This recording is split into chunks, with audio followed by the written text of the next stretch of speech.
안녕하세요. 저는 이제 막 70대에 접어든 지 얼마 되지 않은 할아버지입니다.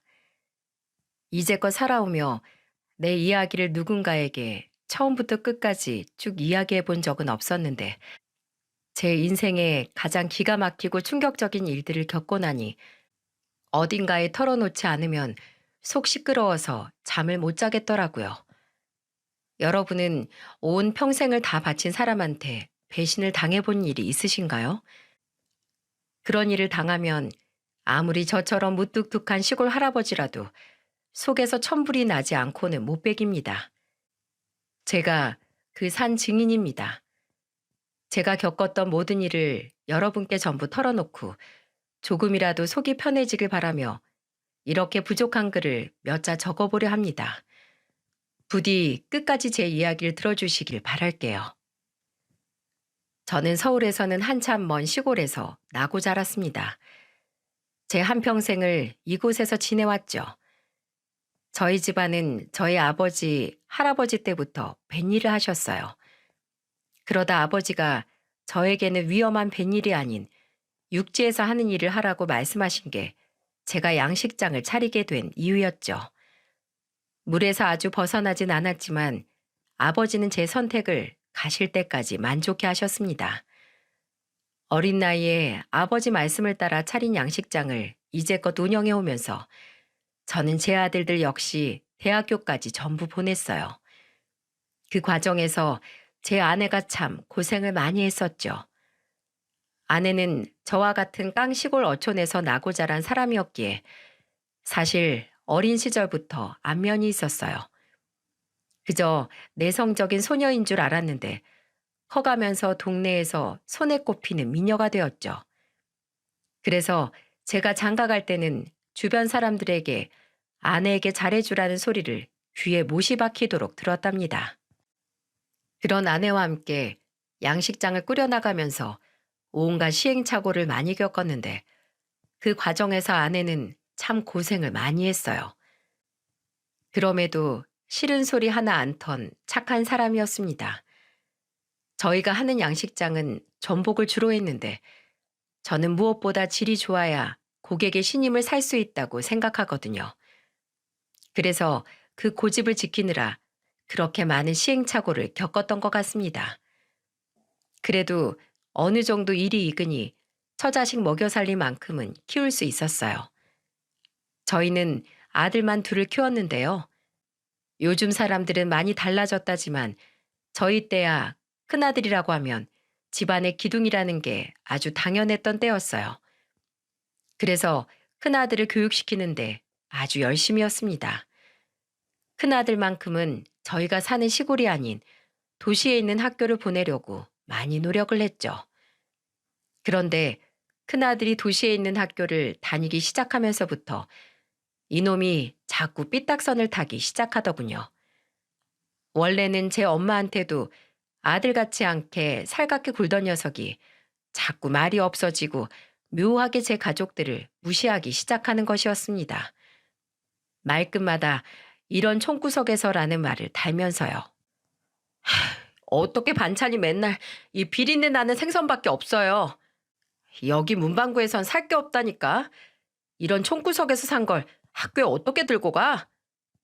옷에서 자꾸 비린내가 나잖아. 나 이런 총구석에서 학교 다닌다고 소문 다 났어. 그럴 때마다 애엄마가 따끔히 나무라며 교육을 시키는 것 같았지만 점점 아들이 몸도 자라고 힘도 세지니 아무래도 역부족이었죠. 비린내가 뭘 난다고 그러니? 이걸로 너 먹이고 학교 보내고 교복 사입히는 거야. 감사하게 생각하지 못할 망정. 네 부모한테 그게 무슨 말버릇이야? 엄마는 이 총구석에만 있어서 모르겠지만 학교 근처만 가도 애들이 나한테서 나는 비린내 갖고 뭐라고 한단 말이에요. 아무것도 모르면서 왜 소리를 질러요? 그리고 어느 집안 밥상에 허구한 날 생선만 올라오냐고. 우리 집안이 그런다. 여기 온 동네가. 먹기 싫으면 먹지 마. 굶고 다니든지 마음대로 해. 제 엄마가 그렇게 혼을 내도 큰아들은 반성하는 기미가 없이 짜증을 내며 방으로 들어가 버리는 등 제 고집을 도통 꺾질 않더군요. 저는 아내보다 훨씬 긴 시간을 양식장에서 보내느라 이런 집안 분위기를 대충 눈치는 채고 있었지만 제대로 목격하는 경우가 잘 없었어요. 그래서 언제 한번 제대로 걸리기만 하면 큰 놈을 따끔하게 혼내야겠다 벼르고 있었죠. 그러다 어느 날 제가 벼르고 있던 그 기회가 오게 되었는데요. 그날은 아내와 같이 출근을 했다가 아내가 몸살 기운이 있는 것 같아 일찍 보내고 저 혼자 일을 하다가 저도 아내가 걱정되어 일찍 집으로 들어갔습니다. 그런데 애들이 이미 학교가 끝나고 집으로 온 모양이었어요. 집에 가까워질수록 말소리가 들리는데 큰놈과 아내가 싸우는 소리였죠. 가만히 들어보니 큰놈 말하는 게 생각보다 훨씬 도를 지나쳐 있더군요.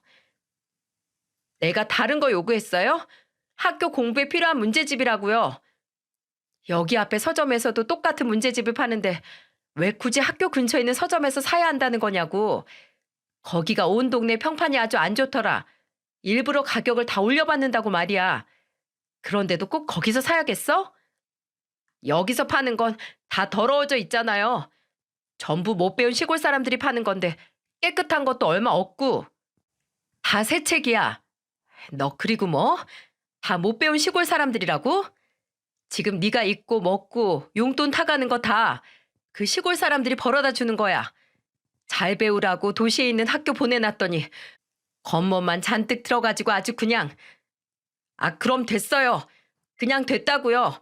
그깟 책 안 사면 될 거 아니에요. 제가 이런 집에서 이렇게까지 좋은 성적 받아오는 게 쉬운 일인 줄 알아요? 뭐 하나 지원해 주는 것도 없으면서 진짜.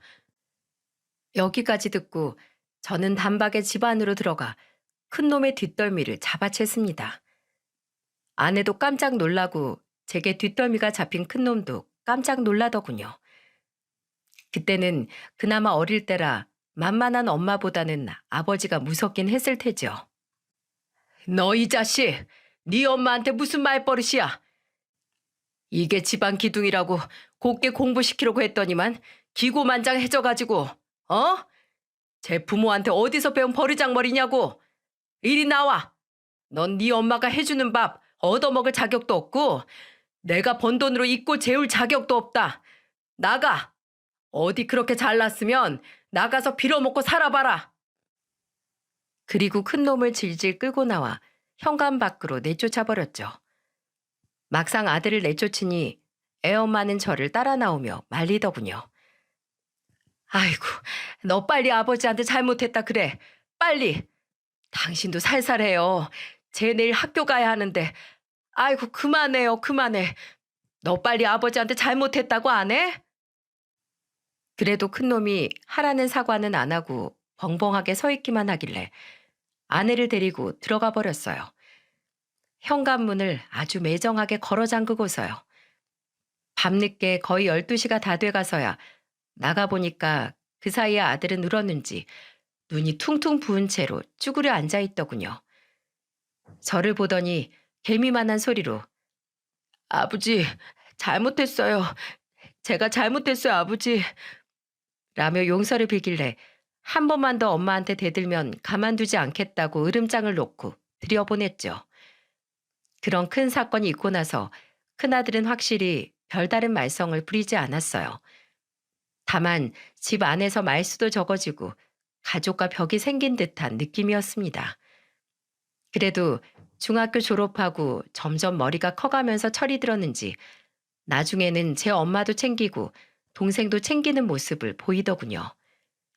학교 성적이야 그전부터 확실히 잘 나오고 있었기 때문에 더 이상 저희 속을 썩힐 일도 없었죠. 반면 둘째 아들은 어려서부터 마냥 순한 아이였어요. 3살 터울의 제 형이 열심히 공부하는 동안 그저 제 동네 친구들과 놀고 그러다 집에 오면 제 엄마를 양식장에 오면 제 아버지를 성심껏 도와주는 해맑고 착한 아이였죠. 애가 구김살이 없다 보니 친구들도 많았는데 어쩌다 제 친구들과 저희 양식장 쪽을 지나가면 1,000원만 달라고 조르곤 했습니다. 아버지, 나 1,000원만요. 야 임마, 너 맨날 1,000원 뜯으러 여기 지나가냐? 아이 1,000원만요. 저희 진짜 배고파 죽을 것 같아요. 숙제는 다 하고 노는 거야? 그럼요, 당연하죠. 아싸, 감사해요, 아버지. 그렇게 1,000원짜리를 지어주면 오는 길에 핫도그를 하던지 떡꼬치 같은 군것질거리를 들고 와 제 손에도 쥐어주고 가는 그런 애였어요. 제 형이랑 달리 학교 공부도 딱 기본만큼 하면서요. 그런데도 미워할 수가 없는 그런 천진한 아이였죠. 그렇게 성향이 정반대로 달랐던 두 아이는 성인이 돼서도 전혀 다른 길을 걷게 되더군요. 큰아들은 서울에 있는 대학을 가게 되어 온 동네의 자랑거리가 되었고, 둘째 아들은 제 친구들과 함께 근처 도시에 있는 대학을 갔죠. 둘 다 대학까지 보내놓고 나니 북적했던 집안이 한결 한산해지더라고요. 그때쯤에는 제가 키우는 전복들 중에서 실한 놈들은 입소문을 타고 굉장히 값비싸게 팔리기 시작하던 때이기도 했습니다. 그래서인지 시간적으로도 심적으로도 여유가 생겨 아내와 둘이 한적하게 지내는 시간이 많아졌죠. 하지만 저는 아내와의 평온한 나날을 금세 빼앗기게 되고 말았습니다. 아주 질 나쁜 운명의 장난 같았죠. 젊었을 적부터 그때까지 늘 건강하던 제 아내가 어느 날 갑자기 건강이 악화되기 시작한 것이었어요. 동네 병원에 가도 뾰족한 원인을 찾지 못해 차로 1시간 정도 걸리는 큰 병원에서 검사를 받아봤는데 청천벽력 같은 소식을 듣게 된 겁니다. 간암 말기입니다. 이미 온몸에 다 퍼져 있으세요. 평소에 주기적으로 건강검진 안 받으세요? 네? 암이요? 네. 간암은 원래 초기에 발견하기가 어렵긴 한데 그래도 정기적으로 검진은 받으시지 그랬어요. 사람이 죽어간다는데 대수롭지 않게 말하는 젊은 의사놈을 흠씬 혼내주고 싶더군요. 저는 너무 충격을 받아 아무 말도 못하고 있는데 아내는 담담히 이것저것을 물어보고는 알겠다며 저를 데리고 병실을 나섰어요. 아니, 이대로 집으로 간다고? 치료를 안 받을 셈이야? 이미 치료를 해도 3개월 아니면 6개월이라는데 그게 다 무슨 소용이겠어요. 아휴, 매일같이 이렇게 1시간 넘게 병원을 오갈 수도 없는 노릇이고. 됐어요. 집에나 갑시다. 그렇게 초연한 모습의 아내를 보니 더 마음이 아프더군요. 조금 더 많은 시간을 같이 보낼 걸 하고 얼마나 많이 후회했는지 모릅니다. 소식을 들은 두 아들놈도 차례로 급하게 집으로 오더라고요. 당시 큰아들은 25살로 대학 졸업을 앞두고 있었고 작은 아들은 22살로 막 군대를 제대한 상태였죠. 큰아들이야 원체 말이 없어 어두운 표정으로 와서 한숨만 푹푹 쉬었어요. 조금 늦게 도착한 작은 아들만 엉엉 울더군요. 우리 엄마 어떡해. 왜 우리 착한 엄마한테 이런 일이. 엄마, 얼른 치료 받아요. 계속 있으면 점점 더 아플 텐데 약이라도 받아와요, 빨리. 이대로 가만히 있을 거예요? 그거 치료도 사람이 할 짓이 못 된다더라. 엄마는 그동안 너희 키우면서 너희 커가는 것만 봐도 충분히 행복했어. 아유, 그만 울어. 다 큰 남자가 그렇게 엉엉 우는 거 아니야. 으이구, 정말. 저희 아내는 하늘나라로 가기 전에 그렇게 저와 아들 걱정을 했네요. 아내가 간암 판정을 받은 이후로 저는 일을 최소한으로 하고 거의 대부분의 시간을 아내와 함께 보냈는데 몇 개월 동안 저에게 집안일을 하나하나 알려주고 또 알려줬습니다. 그리고 그동안 차곡차곡 모아두었던 적금 통장을 주며 아들 장가는 제대로 보내라고 신신당부를 했어요. 괜히 사내 녀석들이 기죽는 일 만들어서 좋을 게 뭐가 있겠어요. 내가 여태 큰 돈은 아니지만 그래도 꽤 모아놨으니까 애들 예식비든 집이든 이걸로 좀 보태라고 해요. 당신도 조금만 더 보태주고 그리고 결혼하겠다고 데려오는 여자가 괜찮은지 아닌지 잘 보란 말이에요. 두 녀석 다 당신 닮아서 사람 보는 눈은 영 별로인 것 같아. 당신이 그나마 오래 살았으니 두 눈 똑바로 뜨고 좀 봐요. 알겠죠? 그리곤 정말로 얼마 안 있어서 하늘나라로 가버렸습니다. 저에게 평생 할 잔소리를 몰아서 쏟아붓던 아내가 한순간에 사라지고 혼자가 되니 그렇게 적적할 수가 없더군요. 그렇게 평생 새 남자 뒷바라지만 하더니 가는 길에서마저 그게 그렇게 걱정이 되었나 봅니다.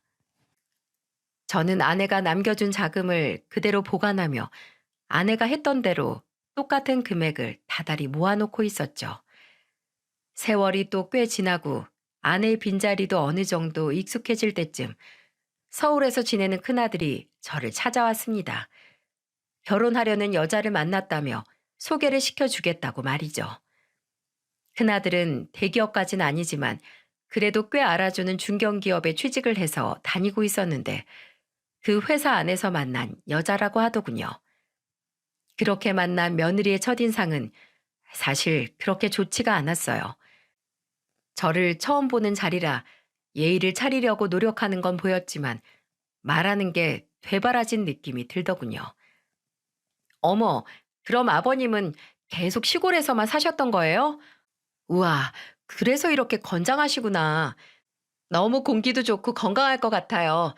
전복 양식이라니 정말 신기해요. 그래, 다음에 오면 전복 회나 한 접시 먹고 가거라. 실한 놈으로 골라줄 테니. 전복을 회로도 먹어요? 깨끗한 거예요? 우리 양식장에서는 깨끗하지 않은 상품은 없단다. 아, 어머, 죄송해요, 아버님.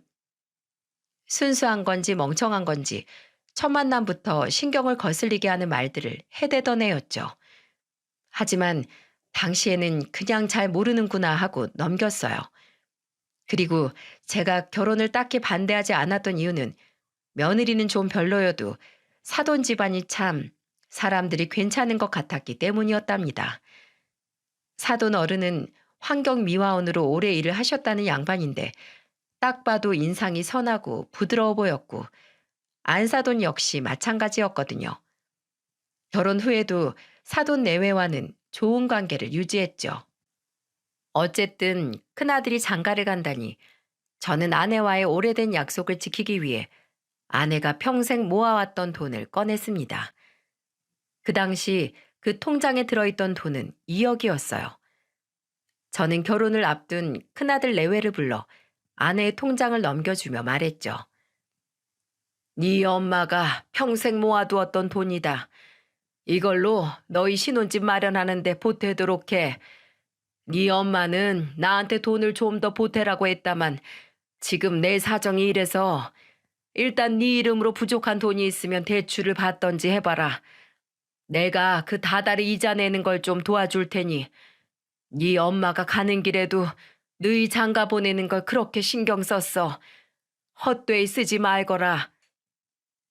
큰아들은 그 통장을 받아들고 한동안 말이 없더니 알겠다고 한마디를 하더라고요. 제가 그렇게 이야기하는 동안 며느리는 표정이 오르락 내리락 했는데 저는 그걸 놓치지 않았어요.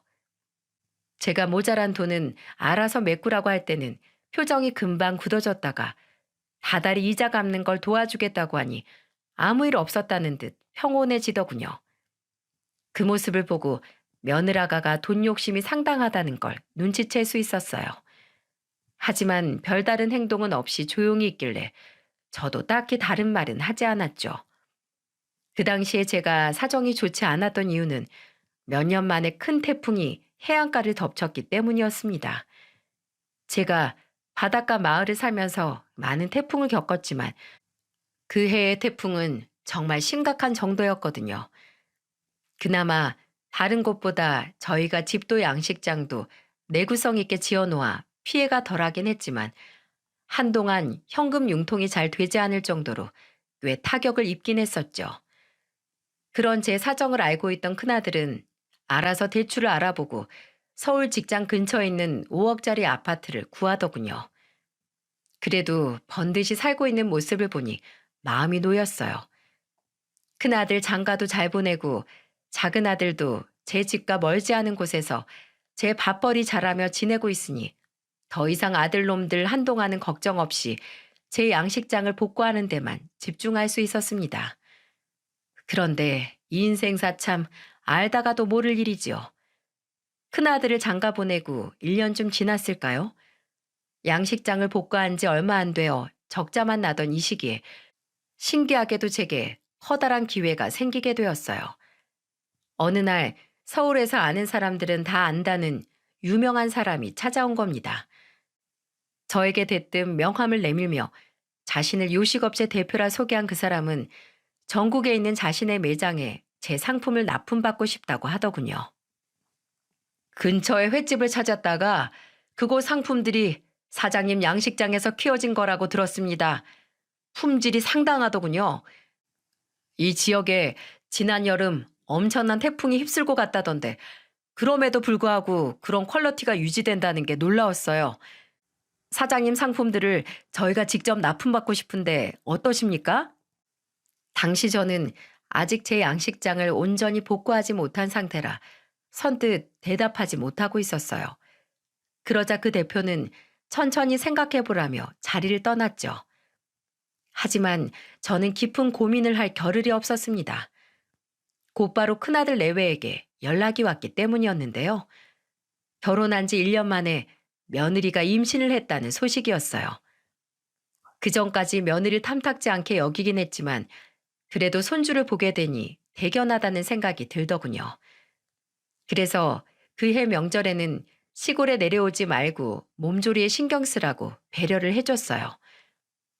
괜히 이 먼 곳 오간다고 무리하지 말고 올해는 그냥 서울에서 사돈댁만 찾아뵙든지 해라. 나중에 손주 나오면 그때 내가 올라가던지 아마. 여자들 애기 낳는 거 쉽게 생각하지 마라. 네 엄마도 너희들 낳고 몸이 많이 상했어. 네가 옆에서 많이 도와주고 챙겨주고 그래라. 네, 아버지. 나중에 손주 데리고 꼭 찾아뵐게요. 그리고 없는 살림에 그래도 며느리 용돈이라도 보태라고 소정의 금액을 보내주기도 했죠. 그리고 저는 본격적으로 다시 양식장 일에 전념했습니다. 예전에 찾아왔던 그 대표라는 양반에게 연락하기 전에 제 스스로 만족이 될 정도로 상품의 질을 올려놓고 싶어서였죠. 괜시리 어줍지 않게 복구된 시스템으로 계약을 맺었다가 세상 물정 모르는 늙은이 취급을 받고 싶진 않았거든요. 그리고 무엇보다 얼마 뒤 손주가 태어나면 큰아들 내외가 들어갈 돈이 한두 푼이 아닐 텐데 제가 제대로 계약을 맺어야 도움을 줄 만큼의 이익이 생기지 않겠습니까? 저는 그렇게 열심으로 양식장을 갖고 놓고 나서 며느리의 출산 예정일 약 한 달 전쯤 간직하고 있던 명함으로 연락을 했어요. 다행히 그 대표는 저를 아직 기억하고 반갑게 전화를 받더군요. 아, 네, 사장님. 고민이 끝나셨나 보군요. 저희와 계약하시겠습니까? 예, 예. 피해 복구도 다 마쳤고, 예전에 여기 찾아오셨을 때보다 질도 훨씬 좋아졌으니 드셔보시면 아실 겁니다. 그때보다 더요? 와, 사장님, 고생 많으셨겠습니다. 제가 그럼 시간 내서 내려가 보도록 하겠습니다. 아닙니다. 제가 서울로 올라가도록 하죠.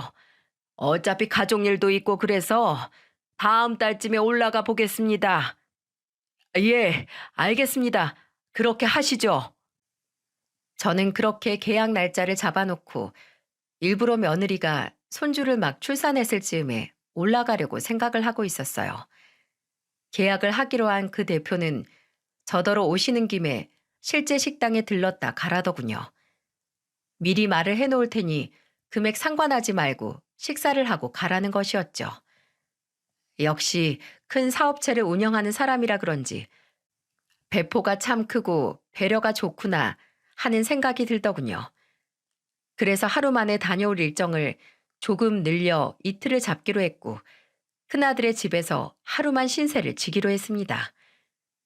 예상대로 며느리는 얼마 후 출산 소식을 알려왔고 마침 며느리가 산후조리원에서 딱 나올 때쯤 제가 서울로 올라가게 되었어요.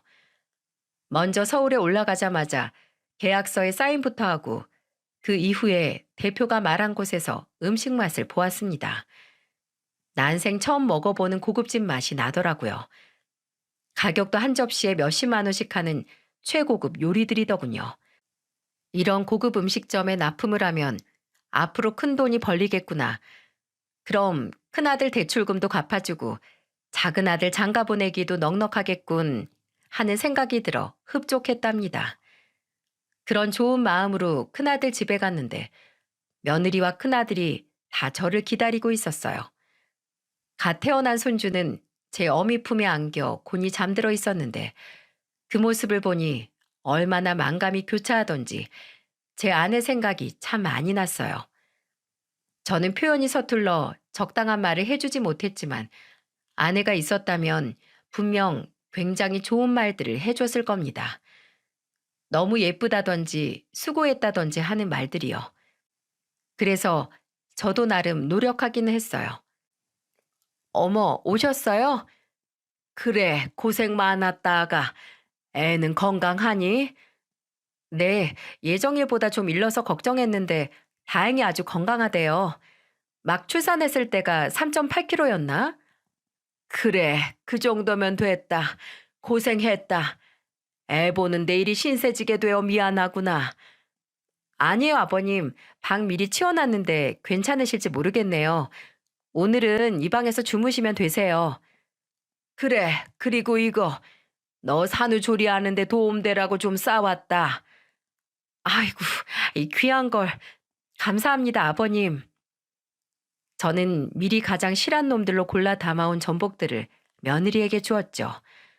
하루 종일 그 무거운 거 들고 다닌다고 땀을 한 바가지 흘렸지만 그래도 고생한 며느리에게 줄 생각으로 꼼꼼히 싸왔거든요. 그날은 저도 일정이 바빴기에 많이 고되었고 아기도 막 잠든 것 같아 괜히 더 대화를 나누다 아기 깰까봐 금방 방으로 들어왔습니다. 그리고 얼른 씻고 잠자리에 들었어요. 다음 날 다시 시골로 내려가는 길이 만만치 않았기 때문이었어요. 저는 다음 날 새벽 일찍 일어나 첫 기차를 타고 집으로 돌아오려 했어요. 그래서 굳이 자고 있는 아들 내외를 깨우지 않고 조용히 나왔죠. 그런데 제가 피곤하긴 했나 봅니다. 제가 잠들었던 작은 방에 제 가방을 그대로 놓고 나왔거든요. 그 안에는 전날 작성했던 계약서가 들어있었는데 말입니다. 뒤늦게 그게 생각난 저는 기차역까지 가기 위해 버스를 탈 뻔했다가 곧바로 내려와 다시 큰아들네의 집으로 들어갔습니다. 아니, 들어가려고 했죠. 엘리베이터에서 내리자마자 들려온 큰아들 내외 목소리를 듣기 전에는 말입니다. 여보, 이것도 가져가. 당신 차에 놓던지 해. 이게 뭔데? 어? 아버지 가방이잖아. 이것 때문에 온 집안에 호레비 냄새가 진동을 해 아주. 진짜 역해서 토 나올 것 같으니까 당신 트렁크에 두던지 하고 있어. 아니, 아버님은 가방을 왜 안 빠셔? 옷도 그렇고. 다음엔 그냥 숙소를 잡아드리던지 해. 밤새 이상한 비린내랑 퀴퀴한 호레비 냄새 때문에 머리가 어질어질해서 혼났네. 알았어. 며느리의 말을 듣고 저는 놀랍기도 하고 화가 잔뜩 났는데 그런 말을 듣고도 별말 없이 알았다고 대꾸하는 큰아들 놈의 반응에 더 기가 차더군요. 저는 그 자리에서 한마디 하려고 발걸음을 옮기려는데 며느리의 이어지는 말로 인해 아연 실색하고 말았습니다. 다다음 달에 명절에도 안 가도 되지? 그 집 전체에서 이상한 냄새가 나서 2번 다시 가기 싫어. 반나절도 못 있겠더라. 아, 그 퀴퀴한 냄새 진짜. 당신이 알아서 아버님께 못 간다고 얘기해. 그래도 시어머니가 없어서 굳이 명절 챙기려고 안 하는 건 좋네. 뭐 제대로 된 도움을 주는 것도 아니고 어쩜 평생 모은 돈도 꼴랑 2억밖에 안 될 수 있어? 하여간에 도움이 안 된다니까. 알았으니까 들어가. 저는 더 이상 못 참고 큰아들과 며느리에게 다가가 방금 뭐라 그랬냐고 호통을 치기 시작했어요.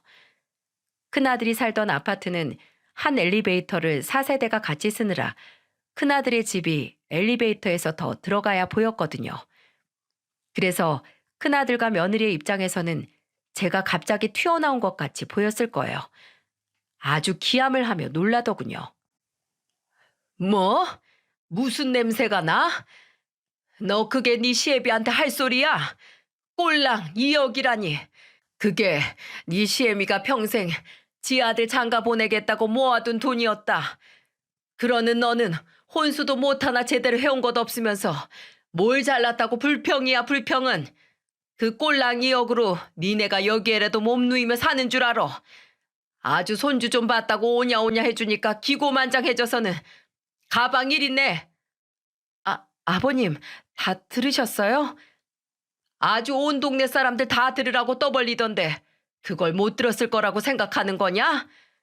내가 처음부터 니년 돈독이 잔뜩 오른 게 보이긴 했어도 참고 넘어가 주려고 했다만 아주 천지분간을 못하고 뚫린 입이라고 막 짓거려? 앞으로 니들한테 줄 도움은 땡전 한 푼 없으니까 그런 줄 알아. 제 천둥 같은 고함 소리에 며느리는 순간 바짝 겁을 먹는 것 같았지만 이내 제가 땡전 한 푼 지원해 주지 않겠다는 말에 눈을 휘번득하게 떠서는 말대꾸를 했어요.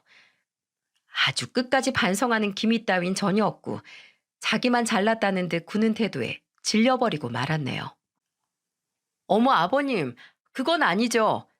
아버님이 뭘 해주신 게 있으시다고 이렇게 큰 소리를 내시는 거예요. 땡전 한 푼 안 준다니 그럼 다달이 주시는 대출 이자도 안 주시겠다는 거예요? 그건 애초에 약속했던 거랑은 다르잖아요. 요즘 금리가 얼마나 올랐는데 이제 막 애도 낳은 저희가 그걸 어떻게 감당해요. 그래요. 뭐 이왕 다 들킨 마당에 저는 그렇다 쳐요. 그런데 아버님 아들은요. 아버님 손주는요. 아버님 핏줄이 손가락만 빨게 버려두실 거란 말씀이세요? 어떻게 아버지가 돼서 그럴 수가 있어요? 오냐, 너 말 한 번 잘했다. 자식 새끼라는 것들이 염치도 없이 그 나이 먹도록 부모한테 손 벌리는 걸 당연히 여기는 게 부끄럽지도 않으냐? 너야말로 애미로서 부끄럽지도 않어. 네가 네 부모도 공경할 줄 모르는데 네 새끼가 뭘 보고 배우겠어. 그리고 곁에서 멀뚱히 서 있는 큰아들놈한테도 크게 화를 냈어요.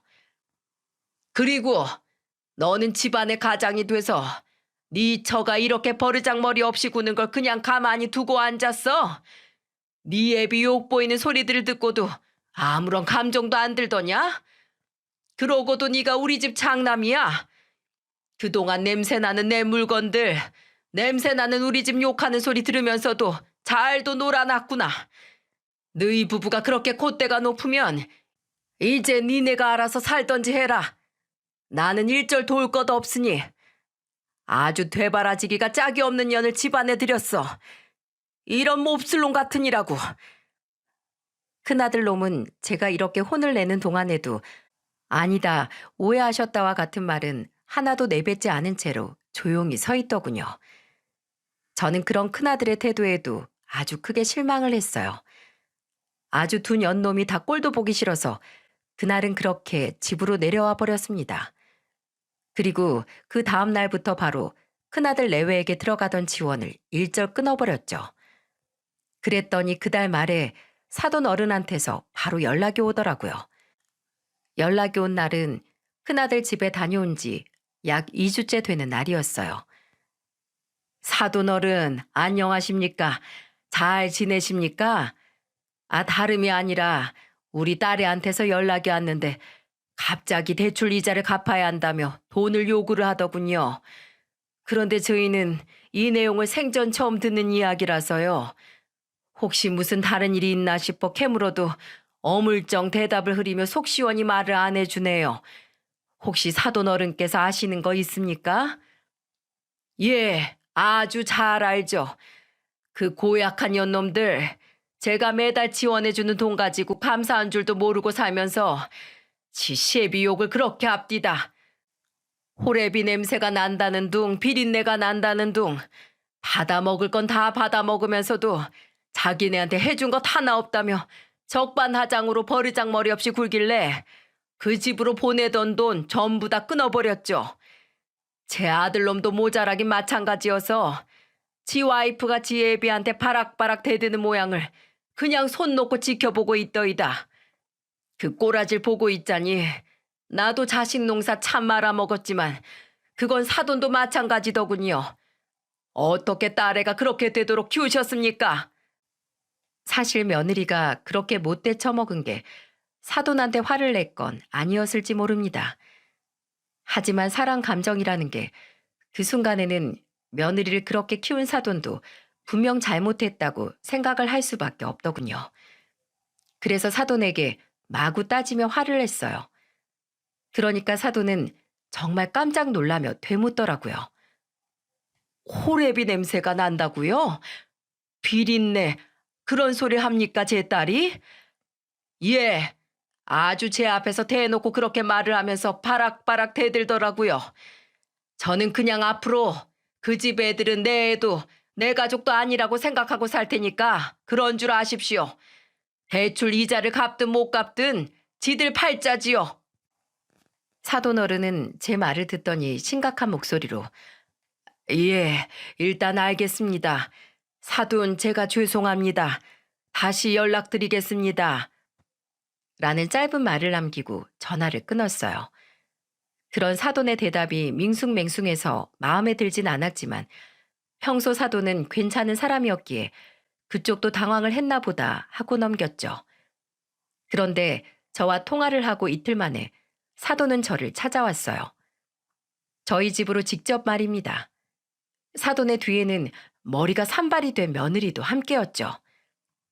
사돈 어른 안녕하십니까? 저번에 저희 딸이 큰 실례를 저질렀다고 해서 제가 버르장머리를 단단히 고쳐놨습니다. 뭐해? 어서 인사드리지 않고 빨리 잘못했다고 사과드려. 며느리의 꼬라지를 보니 머리가 듬성듬성 짧은 것이 딱 봐도 사돈 어른이 머리를 밀려다가 겨우 참고 여기까지 온 것 같더라고요. 며느리는 얼굴이 제대로 보이지도 않을 정도로 고개를 푹 숙인 채 기어들어가는 목소리로 아버님, 제가 잘못했습니다. 그땐 죄송했습니다. 용서해 주세요. 라고 짧은 사과를 하더군요. 그런데 그게 절대 진심에서 우러나온 사과가 아니었어요. 저는 며느리가 이미 고쳐 쓰기는 글러먹은 아이라는 걸 한 번 더 깨닫고 말했습니다. 됐습니다, 사돈. 이 아이는 절대 진심으로 뉘우치지 않아요. 아마 사돈이 크게 혼을 내서 억지로 사과를 하는 것일 뿐 돌아가면 똑같이 굴 겁니다. 괜한 수고 마시고 돌아가세요. 그러자 사돈은 딸을 다그치며 엄하게 말하더군요. 들었지? 빨리 똑바로 사과 안 드려? 다른 사람이 네 애비한테 환경미화원이라고 쓰레기 냄새 난다고 얘기해도 똑같이 그렇다고 할 거냐? 이 정신없는 기집애 같으니라고 똑바로 사과 안 해? 아버님, 죄송합니다. 제가 정말 잘못했어요. 진심이에요. 정말 진심으로 제가 생각이 짧았습니다. 죄송합니다. 아버님, 제발 용서해 주세요. 저는 그런 며느리의 애원에 진심으로 궁금해지더군요. 며느리의 사과가 요만큼이라도 진심인지 아니면 순수하게 사돈에게 혼나지 않기 위해 저에게 다달이 받던 돈을 계속 받기 위해 억지로 하는 거짓 사과인지요. 그래서 며느리에게 다가가 이렇게 이야기했습니다. 그래, 그럼 용서해 주마. 다만 여전히 지원금은 없다. 너희 힘으로 열심히 돈 벌면서 평생 오늘의 교훈을 가슴 깊이 새기라는 뜻에서 말이야. 알겠니? 제 이야기를 듣자마자 며느리는 곧바로 눈빛이 사나워지더군요. 저는 역시나 싶어 사돈에게 말했어요. 보셨죠? 얘는 반성의 기미가 없는 아이입니다. 사돈, 이만하시고 돌아가세요. 저는 이 아이도 제 아들도 더 이상 제 가족으로 생각하고 살지 않을 겁니다. 제가 부모로서 할 수 있는 것은 이미 전부 해줬으니 더는 줄 것도 없고 이 부부에게 미련도 없습니다.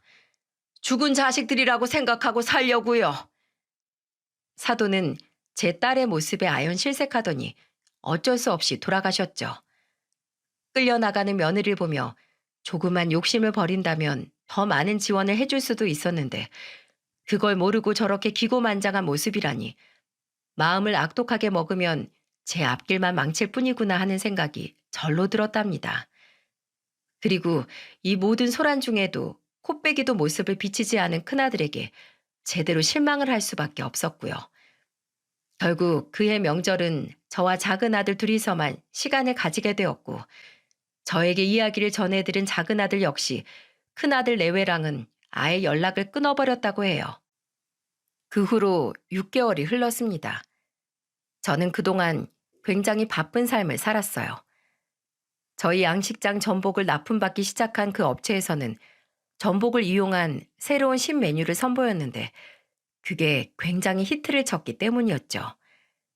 제 양식장은 질이 좋은 고급 전복을 생산하는 곳으로 입소문이 나게 되었고 TV 방송에도 출연을 하게 되었죠. 그래서 저는 일부러 방송국에서 온다는 날에 작은 아들을 불러 같이 일을 돕도록 시켰어요. 나중에 방송을 보니 역시나 제 작은 아들이 후계자처럼 딱 나오더라고요. 저는 이제 나이도 있고 이 사업이 번창하면 아예 작은 아들에게 전부 넘겨줄 생각이었기에 그 방송을 보고 아주 만족스러웠습니다. 참 TV 방송이라는 것이 대단한 게 반년 동안 연락을 끊고 살던 큰아들 내외가 방송이 나간 지 얼마 후에 저희 집으로 찾아왔더군요. 아직 갓난쟁이인 손주까지 대동하고서요. 사전에 미리 연락도 없이 찾아오더니 대뜸 마당에서 무릎을 꿇는 겁니다. 마침 작은 아들과 거실에서 TV를 보던 저는 그 모습을 본 채도 하지 않고 보던 TV나 마저 봤어요. 작은 아들 역시 차가운 얼굴로 자기 형과 형수를 보더니 외면했고요. 그럼에도 아랑곳하지 않고 큰아들과 며느리는 자신들이 잘못했다며 용서를 빌기 시작했죠. 아버지, 저희가 정말 큰 불효를 저질렀습니다. 용서해 주십시오. 아버님, 제가 지난번에 큰 실언을 했죠. 정말 죄송해요. 다신 그러지 않을게요. 한 번만 용서해 주세요. 네? 저희가 평생 아버님 극진하게 모시면서 평생 효도하면서 살게요. 제발 용서해 주세요. 그땐 제가 생각이 짧았어요. 제가 너무 잘못했고 진심으로 뉘우치고 있습니다. 아버님 손주를 봐서라도 제발 한 번만 용서해 주세요. 사실 그 아이들이 저를 찾아오기 전 저는 이미 큰아들 내외가 어떻게 살고 있었는지 소식을 들어 알고 있었어요. 그 애들이 저지른 일들을 듣고 나서 얼마나 기가 막혔는지. 정말이지 큰아들과 며느리의 어리석음은 끝이 없더군요. 글쎄, 제 아내가 모았던 돈 2억을 전부 집 사는 데 쓴 게 아니라 주식과 코인으로 날려먹었다지 뭡니까? 엄마가 평생 저 생각하면서 모아온 돈을 그렇게 허망하게 탕진하다니 아주 괘씸하기 짝이 없는 녀석들이었죠. 아버님, 뭐라도 말이라도 좀 해주세요. 저희가 이렇게 용서를 구하러 왔잖아요. 아버님, 저희 사과 안 받아주실 거예요? 정말 저희가 잘못했다니까요. 진심이에요. 제발 믿어주세요. 아버님, 아버님. 제가 쳐다도 보지 않자 며느리가 하도 불러대길래 결국 제가 나서서 대꾸했습니다. 누구신데 자꾸 남의 집 마당에서 소란을 피우십니까? 빨리 나가세요, 남의 집에서. 경찰 불러 쫓겨나고 싶지 않으면. 그러자 며느리가 벌떡 일어나더니 제 앞으로 후다닥 오더군요. 전에는 가까이도 안 오려고 하더니만 자기가 급하니까 후다닥 제게 다가와 제 발 바로 앞에서 무릎을 다시 꿇는 겁니다. 아니, 아버님, 남이라뇨. 저희가 어떻게 남이에요. 제발요, 제가 잘못했어요. 저희가 정말 잘못했어요. 그러니까 이제 다 용서해 주세요. 네? 아버님, 살 날이 얼마나 남았다고 앞으로 남은 시간 척지고 보내고 싶지 않아요. 저희가 그동안 못했던 효도 아버님 평생 동안 효도하고 모시고 살게요. 제발 화 좀 풀어주세요. 아주 그 꼴이 가증스럽고 웃기지도 않았어요. 화를 안 낼래야 안 낼 수가 없었죠. 뭐? 앞으로 살 날도 얼마 안 남아? 그래 오냐? 말 잘했다. 내가 네 말대로 앞으로 살 날이 얼마 남지도 않은 것 같아서 미리 내 재산 전부 넘기기로 했다. 우리 둘째한테.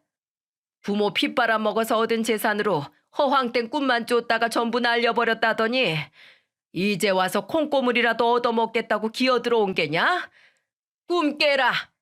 니들한테 줄 건 10원 한 장 없으니까. 그게 무슨 말씀이에요? 저희는 그냥 지난 실수에 대한 사과를 드리고 용서를 구하고 싶어서 온 것뿐이에요. 아버님, 저희가 이렇게 비는데 왜 이렇게 용서를 안 해주시는 거예요? 용서를 구하고 싶어서 와?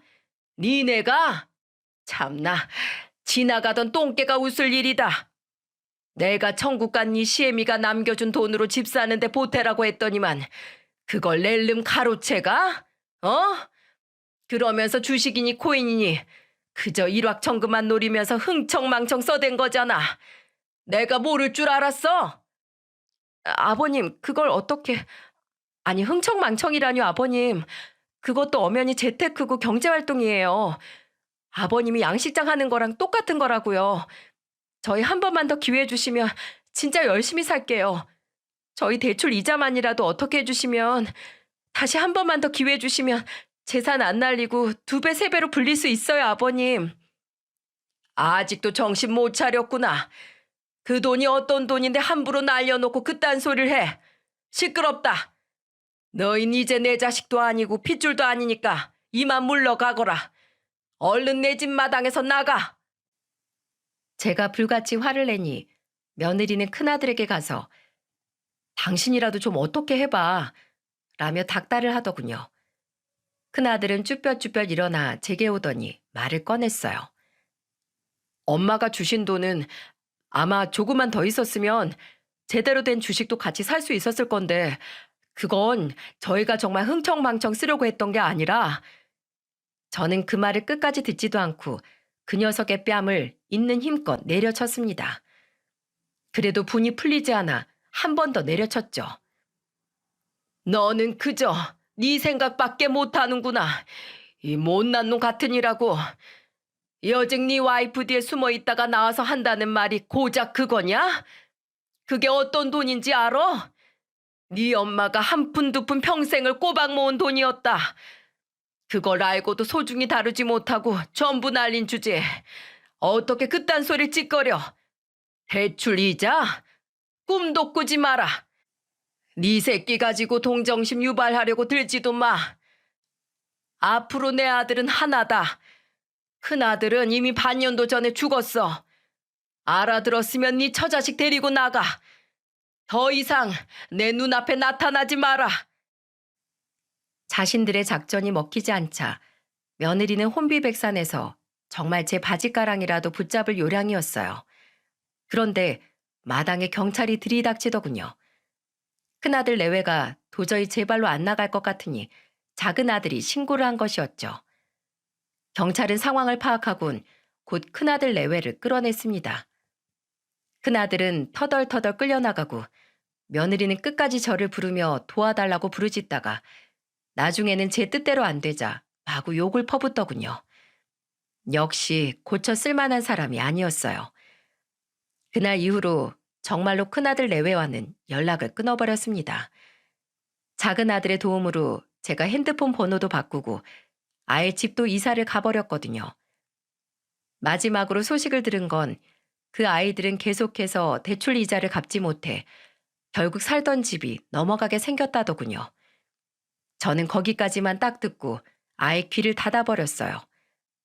더 이상 제가 알 필요도 없었고 알고 싶지도 않았으니까요. 제 양식장은 점점 더 번창해 아예 큰 평수로 리모델링을 하게 되었습니다. 작은 아들은 도시에서 하던 일을 정리하고 제 사업을 물려받기 위해 매일같이 저와 같이 출근을 하고 있죠. 또 사귄 지 오래된 여자친구와 내년에 결혼을 약속해 요즘은 결혼 준비까지 하느라 아주 바쁜 나날을 보내고 있죠. 덕분에 저도 덩달아 바쁘게 지내고 있답니다. 전혀 다른 두 아들을 보다 보면 오리 새끼는 길러 놓으면 물로 가고 꽁 새끼는 산으로 간다는 옛말이 딱 들어맞는 것 같습니다. 저희 부부는 두 아들을 똑같이 오히려 큰아들에게 더 많은 지원을 해주며 키웠는데 제 복도 모르고 끊임없이 악행만 저지르는 큰아들을 보며 말입니다. 한때는 고쳐보려고도 했고 체념하고 받아들이려고도 해봤지만 애초에 제가 품을 수 있는 아이가 아니었더군요. 아마 하늘에 있는 제 아내도 이런 저를 나무라진 않을 겁니다. 저의 긴 사연을 들어주신 모든 분들께 정말 감사드립니다. 또다시 인생의 새로운 국면을 맞이하는 저와 제 작은 아들을 응원해 주세요. 저희도 여러분을 응원하겠습니다.